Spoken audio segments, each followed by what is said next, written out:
Hello, Bacho. Let's read the question. So the question says, read the passage given below. Nature is our mother, our first teacher. The greatest lesson that she teaches us is to maintain an equilibrium in life. We learn to maintain composure through our joys, sorrows, and fears. In fact, there are 1,000 lessons that nature can teach us, provided we look for them. So बच्चों पहला paragraph ये कह रहा है कि nature हमारी पहली माँ और पहली टीचर समान है। वो हमें ग्रेटेस्ट लेसन, ग्रेटेस्ट सीखे सिखाती है, सीख देती है to maintain a balance in life, कि बैलेंस इन लाइफ हम मेंटेन करें। उसमें हजारों चीजें हैं हमारी सीखने के लिए, अगर हम उसको उस तरीके से देखें। Now, with time, a sapling grows into a full grown tree, sometimes so tiny and delicate, develops into a strong tree capable of supporting others. No matter how tall it grows, how much it may flourish, or how many animals and birds it may support, its roots are firmly buried from where it once rose. That's a lesson to keep ourselves grounded.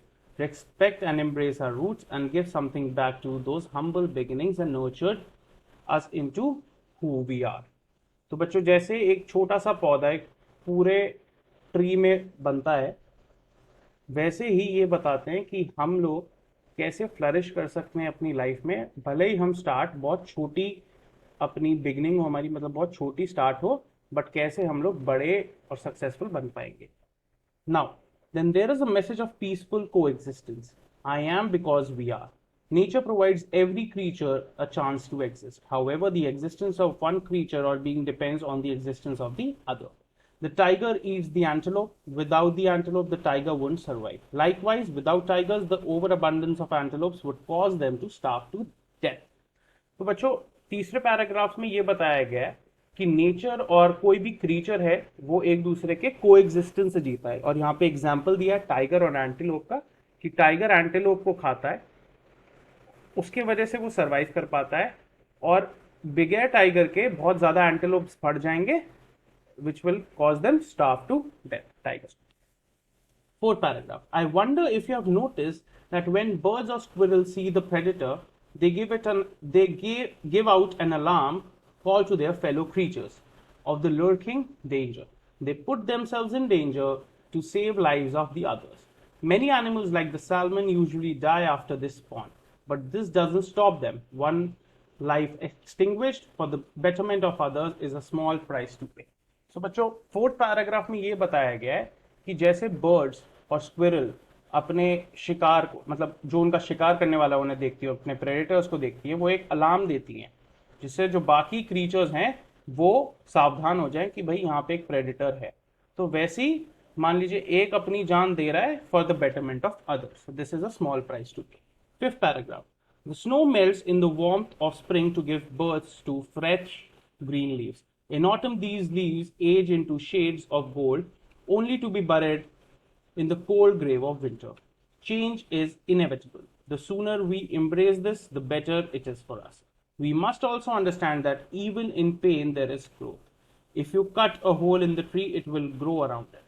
No matter what may come in its way, a river will continue to flow. Similarly, no matter what grief may break your heart, nature teaches us that life goes on. तो वैसे ही बच्चों कुछ example दिए गए हैं कि जैसे snow melt होती है गर्मी में, और स्प्रिंग में नई हरी पत्तियां आती हैं, वैसे ही ऑटम में वो गोल्डन कलर की हो जाती हैं और फिर गिर जाती हैं विंटर्स के आते आते। तो वैसे ही चेंज को रोका नहीं जा सकता, चेंज इज इनएविटेबल। हम जितना जल्दी ये समझ लें हमारे लिए बेहतर है, और कुछ एग्जाम्पल से ये समझाया गया है। Keep in mind, life isn't about making lists and trying to be one step ahead of others. Life is to live. Take a break, stop being a workaholic, and smell the roses. Do whatever makes you feel happy, and most of all, spend some time with nature to pick up invaluable lessons. तो बच्चों ये बताया गया six paragraph में कि ठहरिए, जिंदगी जीने के लिए होती है, वर्कहॉलिक बहुत ज़्यादा मत बनिए, रोज़ को स्मेल कीजिए, जो आपको खुशी दे पहले आप उन चीज़ों को कर लीजिए, और यहाँ से आपको बहुत इनवैल्यूएबल लेसन्स नेचर सिखाएगी। Now, on the basis of your understanding of the passage, answer the following question. Select the option that suitably completes the dialogue with reference to paragraph 2. J. I've done well for myself in the school. I am the best they have. I can get admission anywhere. This is my moment. Sid, congratulations. Just remember we should. Option A, become strong despite our weakness. Option B, be kind and supportive towards everyone.